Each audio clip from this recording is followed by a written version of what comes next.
Hi guys, na ako'y kuan banana chips karon. So tilawan na ako kung unsa ang lasa kung parehas ba sa Pilipinas. Sa ato kay di ba asukal dinhian daw.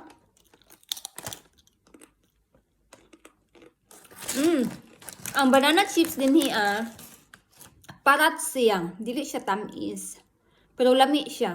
So sa una elementary ko nagabaligya-baligya ko og banana chips.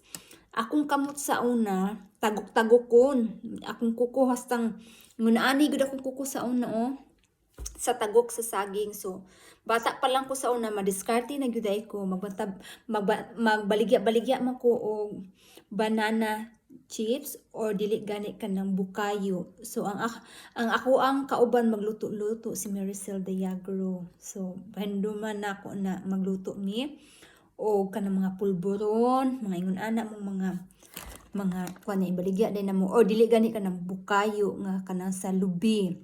So bata pa lang ko sa una madiskarte na gyud ko. So banana chips na ako remembrance.